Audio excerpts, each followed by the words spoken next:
Israel and Iran attacking each other this Friday night. Iran's retaliatory strikes hours after Israel's sweeping attacks targeting Tehran's generals and nuclear facilities. This operation will continue for as many days as it takes. The Israeli Prime Minister's endgame and the international calls for calm. Agony after the Air India plane crash, the grief of families as the aircraft's sole survivor speaks out. Plus, a closer look at areas ravaged by wildfires in the prairies, the communities on edge as evacuees return home. And keeping heritage afloat. They need to stay working to stay whole. The group saving Nova Scotia's historic schooners.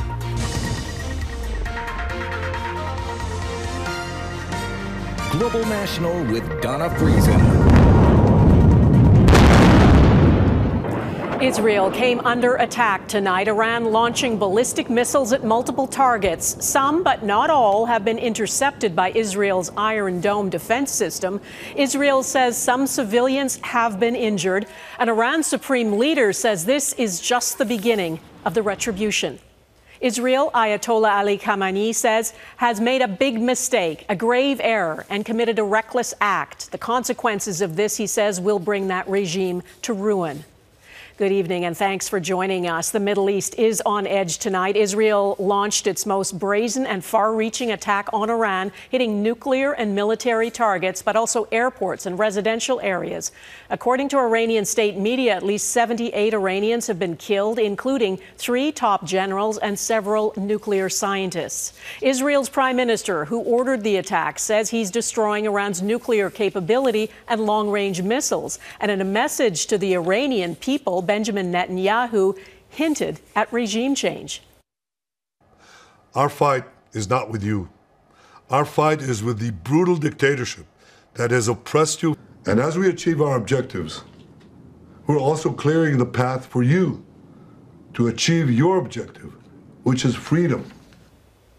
Netanyahu vows the strikes will continue for as many days as it takes to remove what he calls an existential threat to Israel. Redmond Shannon begins our coverage tonight. Iranian ballistic missiles. Some of them piercing Israel's missile defense. Hitting Tel Aviv, the country's economic hub. A retaliation that Israel knew was coming, just not the timing. Are in a very good. The alert suspended an Israeli military press briefing. The Iranian attack, a response to 2 waves of Israeli strikes on Iran in 24 hours, including on one of Iran's biggest nuclear facilities, a site which Israel claims is being used to develop nuclear weapons. Israel's military says it has hit hundreds of targets in Iran, with more strikes promised. The US-based Institute for the Study of War says it has confirmed strikes in locations across the northwest of the country, with further reports of explosions across an even wider area. The Israeli strikes also targeted and killed top military figures, including Hossein Salami, the head of the Islamic Revolutionary Guards, and the Armed Forces Chief Mohammad Bagheri. Iran says 6 of its top nuclear scientists have been killed. State media reported that civilians were among the dead, and that Iran has captured a female Israeli pilot whose aircraft was shot down. Israel calls its strikes a preemptive attack, with Prime Minister Benjamin Netanyahu appealing to the Iranian people, as he has done before. Our fight is with our common enemy, a murderous regime. Iran's supreme leader, Ayatollah Ali Khamenei, said Israel started this war. We will not allow them to walk away unscathed. At a meeting of the United Nations Security Council, the head of the International Atomic Energy Agency, Rafael Grossi, said radioactivity outside the nuclear plant that was hit remains at normal levels, but he is urging those sites not be targeted. Donna? Redmond, thanks. With me from Tel Aviv is Alexander Cornwell from the Reuters news service. Alexander, describe what it's like there now. It looks calm for the moment. What do you know about the missiles that made it through the Iron Dome? Yeah, right now it's relatively calm, but I guess it's hard to overstate the gravity of the situation. Earlier tonight, we had Iranian missiles streaking across the Tel Aviv skyline. Some of them have made it through the Iron Dome inception, including hitting at least in one area in central Tel Aviv and in the Ramat Gan neighborhood of Tel Aviv. There's reports of several people injured and at least one critical, although so far there's been no reports of any fatalities. Do you know what has been hit or what perhaps was targeted? Were these military targets or were they just random and perhaps hit civilian areas? It's not clear what Iran was targeting. There are military facilities, including the defense headquarters in central Tel Aviv, but the city is also dense and densely populated. So they have hit a residential neighborhood, as I said, in Ramat Gan, which is not too far from train stations and other buildings, large buildings in Tel Aviv. Israel's prime minister has said the attacks on Iran will go as long as needed, as he puts it. What does that mean for Israel and for the Israeli people? What are they preparing for? I think we're in a period of uncertainty. And in the meantime, I guess air raid sirens go off and people make a beeline for the bomb shelters.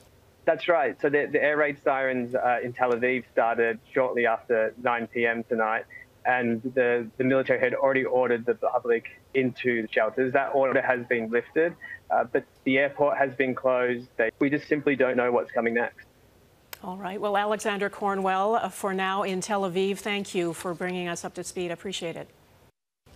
The U.S. president says Americans were not involved in the attacks on Iran, though it was warned in advance and continues to support Israel. On Thursday, Donald Trump publicly opposed a strike on Iran and was urging Iran to reach a deal on nuclear talks that have been underway and were scheduled to resume on Sunday. Our Washington Bureau Chief Jackson Proskow is with me. Jackson, what role is the U.S. playing now that this has spiraled into conflict? Well, Donna, we understand from the Pentagon that the U.S. is helping to shoot down Iran's retaliatory missiles tonight. And the U.S. has also moved ships and other military assets into the region to protect American bases and Israel itself. As you mentioned, the U.S. says it did not participate directly in Israel's strikes on Iran. But U.S. officials were given a clear heads up, and President Donald Trump has made it clear he knew today and yesterday were coming. Now, this is a bit surprising because all week long, Trump has insisted there was still room for Iran to agree to a new nuclear deal, and U.S. officials were planning for talks with Iran to take place on Sunday. But earlier today on social media, Trump argued the Israeli strikes should actually bring Iran back to the negotiating table.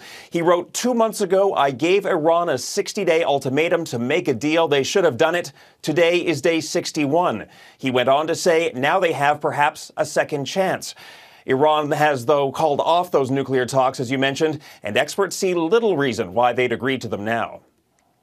Look, this is politically almost impossible right now to sell in Tehran.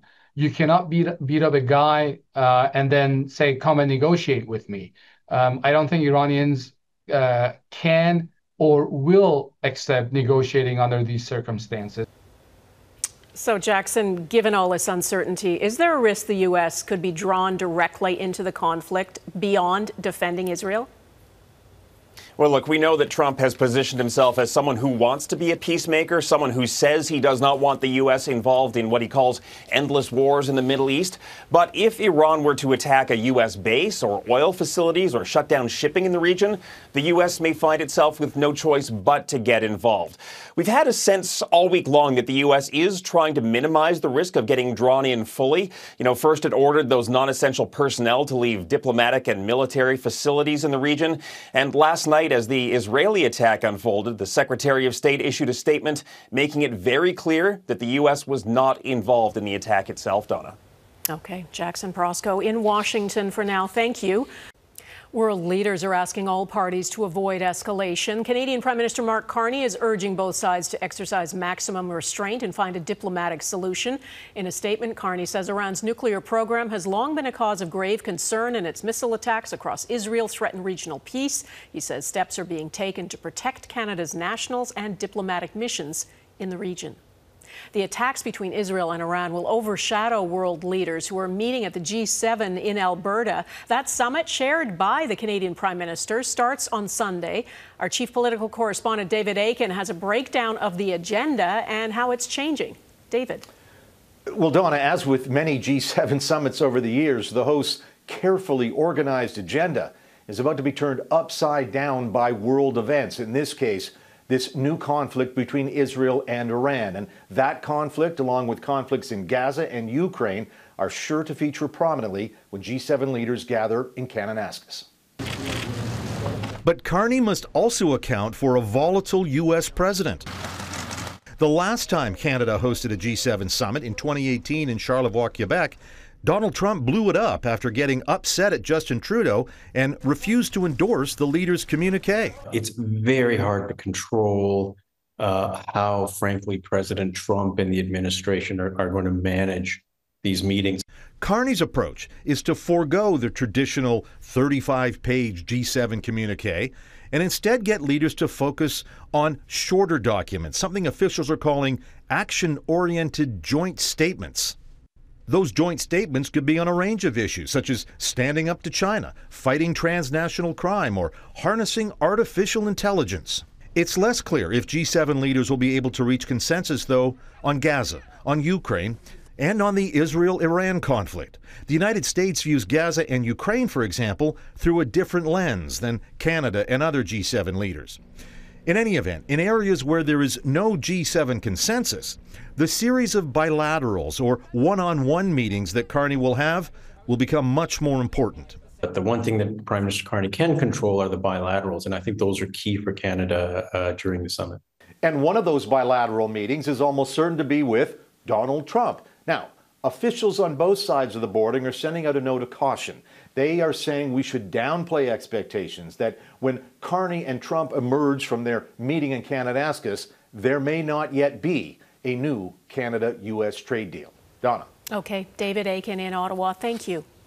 The minister responsible for trade with the U.S. says there are a lot of important issues to work on with Washington, but Dominic LeBlanc says there's no firm deadline for reaching a deal. Our Ottawa Bureau Chief Mercedes Stephenson spoke with the minister today. Mercedes. Donna, on the eve of the G7, Canada is not as far down the road in securing a new trade agreement with the Trump administration as the Carney government had hoped. Canada's top negotiator on the file, Canada-U.S. Trade Minister Dominic LeBlanc, revealed Ottawa has not achieved as much as the Carney government had wanted to ahead of President Trump and Prime Minister Carney's meeting in Kananaskis. Our hope was that we would have made more progress before the president arrives in Alberta for the G7. We haven't yet hit that sweet spot. LeBlanc indicated one of the big roadblocks has been the Trump administration's tariffs, which have not only stuck in place, but doubled on steel and aluminum. The Canadian government has been asking for the tariffs to be removed as part of the trade agreement negotiation. If that doesn't happen relatively soon, Minister LeBlanc said the Canadian government is looking closely at significantly increasing Canada's retaliatory tariffs. If we conclude in the short period of time that we're not close to a deal, obviously, as we've said, the country will look at what might be further measures to retaliate against that doubling of the steel and aluminum tariffs. The Canadian government doesn't just want the tariff rates lowered, Donna. LeBlanc says the tariffs should never have been applied in the first place, and Canada's position is that they must be removed completely. Okay, Mercedes in Ottawa, thank you. The sole survivor of that Air India crash, coming up, what he remembers and how he got out of that burning plane. Investigators in India have recovered the flight data recorder from that devastating crash of a Boeing 787 Dreamliner. It went down seconds after takeoff, killing all but one person on board and killing and injuring people on the ground, too. The sole survivor of the flight is now talking about what he remembers and how he managed to get out. Mackenzie Gray reports. It's a miraculous survival story. Ramesh Vishmash Kumar seemingly cheating death. The only person to make it out of the horrific Air India crash. I don't believe how I survived. For some time, I thought I was also going to die, he said from his hospital bed. But when I opened my eyes, I realized I was alive, and I tried to unbuckle myself from the seat and escaped from where I could. Kumar getting a visit from Indian President Narendra Modi after unbelievably sustaining no major injuries in the world's worst aviation disaster in a decade, which has killed at least 241 people. Modi also visiting the crash site where a Boeing Dreamliner smashed into a medical hospital in Ahmedabad. Those killed on board and on the ground are now being identified by dental records. We have recorded the dental records of 135 charred victims. Among the dead, passengers from India, the UK, Portugal, and one Canadian, Dr. Nirali Patel, a dentist who lived in Toronto. What exactly caused the accident isn't clear. Before the crash, the nose of the plane was pointed up, indicating a possible stall. And aviation experts say the landing gears remain down well past the point when they should have been retracted. The sole survivor of the accident said he felt the plane come to a standstill for 5 to 10 seconds and that the pilots attempted to thrust up before crashing. Stories of would-be passengers who didn't make the flight are now surfacing too. At the time, I was feeling totally numb. Bhumi Chaunahana was only 10 minutes late for her flight to London, but she's now thanking God that she was not allowed to board. Relatives of those presumed dead have gathered to try and find information about their loved ones, while Indian investigators have started assessing the crash site, and they're expected to soon be joined by American and British investigators as of Sunday. Mackenzie Gray, Global News, Ottawa. Ahead, Manitoba's wildfires from the air, a new perspective on the damage and how close some communities came to disaster. Evacuees from some of the wildfires in Manitoba are beginning to make their way home. Crews are holding some of the fire lines in that province and in the La Ronge region of Saskatchewan, too. Melissa Ridgen reports on the warnings of what may lie ahead.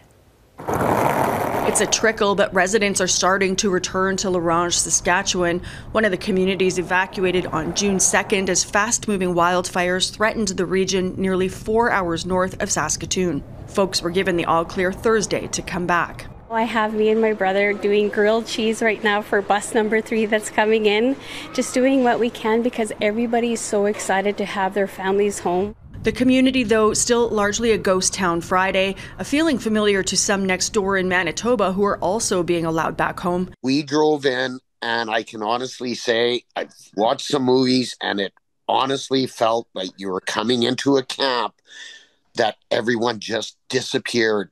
The grass was overgrown. It was just the eeriest thing. For many, though, going home is still not an option. You can see the heavies are working off to the right. Manitoba Premier Wab Kinew got a tour Thursday, with fire crews still battling blazes in the northern part of the province near Flin Flon and Lynn Lake, where there's no return plan yet. There's been communities, well, even the PA and the OCN group there, we went down to help them out like a month ago, and as soon as we even made a sniff that, hey, we might need some help, it was boom. OCN sent a unit up within hours, the PA sent up a unit within hours. Cooler weather is helping the fire situation on the prairies now, and rain expected to help even more later this month.